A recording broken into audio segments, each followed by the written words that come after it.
Hello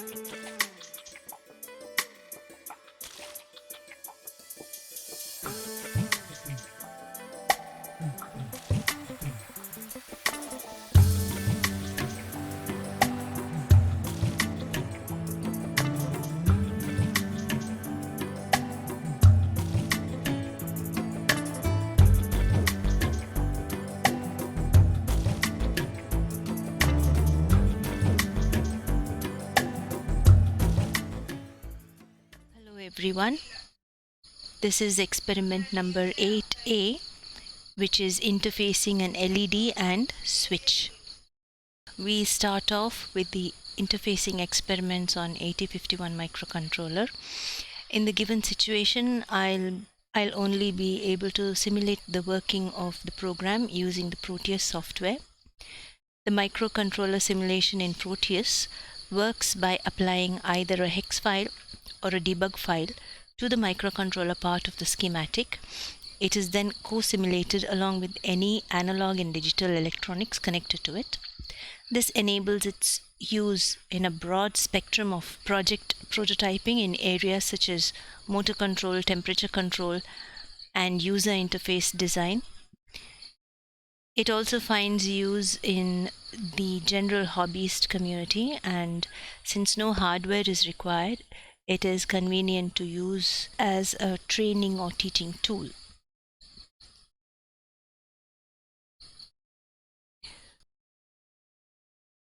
If you go to YouTube, you'll find many videos on how to download and use Proteus. Later on, I'll show you the simulated working of this program on Proteus. Shown here is a sample design screenshot of Proteus.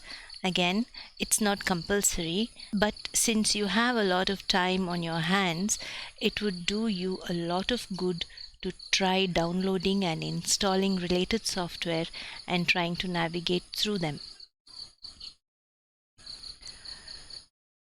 We'll first go through the algorithm to control an LED with a switch, both connected to port 0. We'll first see the hardware connections to the 8051. The LED is connected to port 0, pin 7. A push button is connected to port 0, pin 0. When you say port 0, pin 7, we will call it P0.7, and port 0, pin 0 is called P0.0.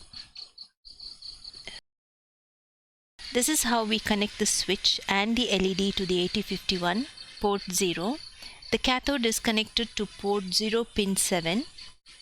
When port 0, pin 7 is high, that is plus 5 volts, then the LED will be off because the anode is connected to VCC through resistor, hence no current flows through the LED. On the other hand, if port 0, pin 7 is low or ground potential, then the LED glows because now current flows through the LED.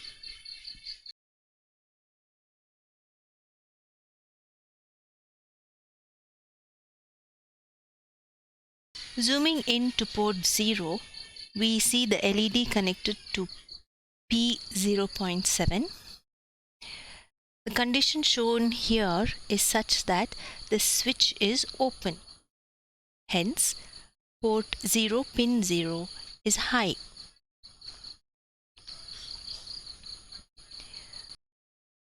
Here the switch is closed, so P0.0 is low.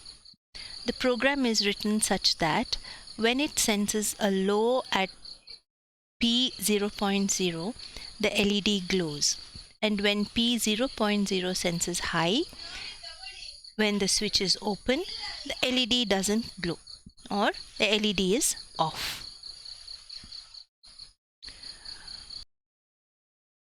Let's go to the next step in the algorithm. In step 3, we continuously monitor P0.0 where the push button is connected. If it is low, then the push button has been pressed.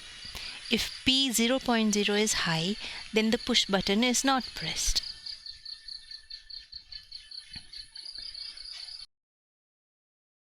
In step 4, the LED is switched depending on status of push button. If push button is not pressed, LED is off.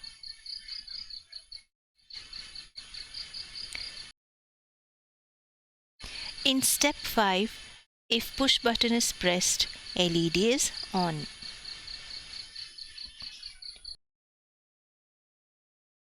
In step 6, the process takes us back to monitoring the status of push button, and this goes on continuously till we stop running the program.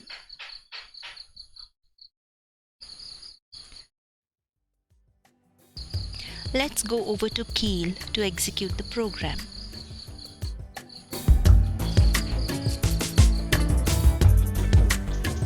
We have the program here.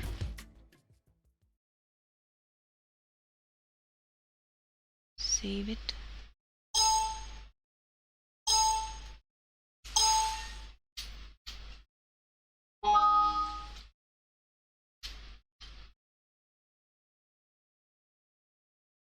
On reset or in the default mode, all the pins of port 0 will be 1. Now how to get this port? If I just go here, peripherals, IO ports, port 0.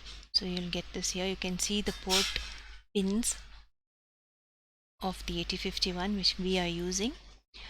Now move port 081. So we are going to set the pins 0 and 7 to 1. All the remaining will be made 0 because in port pin number 0 we've connected the push button, and in pin number 7 we've connected the LED. So step by step as we execute, I'll just explain it to you. So the first step, move port 081, port 081, 8 and 1, and then bring that to the accumulator.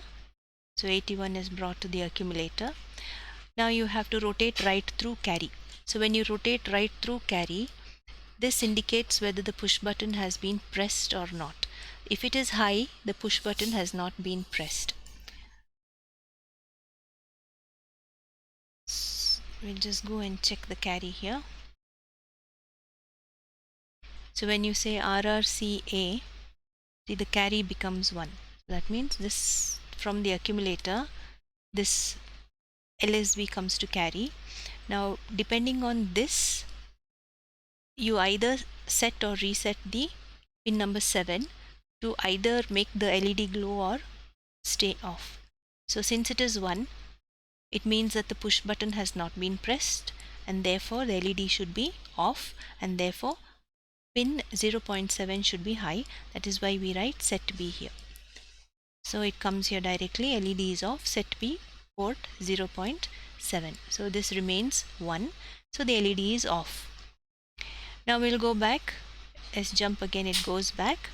Now we'll just push the we'll press the push button, so that is making it 0. So when we press the push button, it means that P 0.0 is 0 at the pin. And now we'll see here, when we say RRC, carry becomes 0 because this P 0.0 comes to carry when we do RRC. So it becomes 0.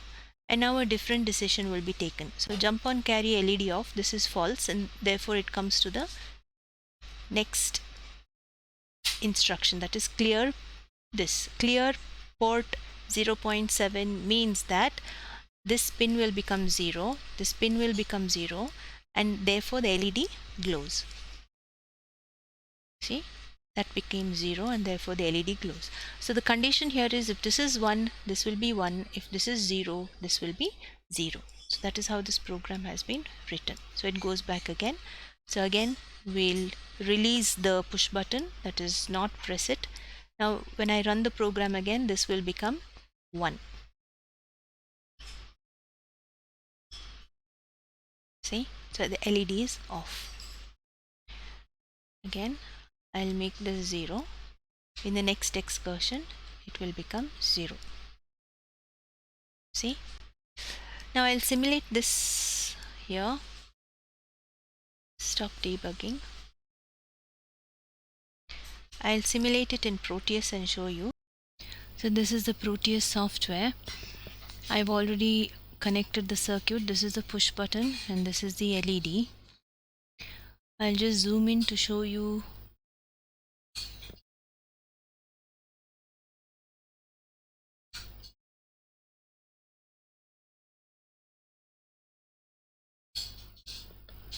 The connection in detail.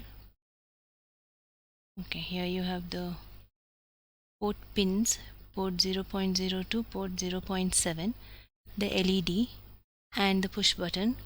Push button is connected to VCC through a resistor. LED anode is connected to VCC through a resistor.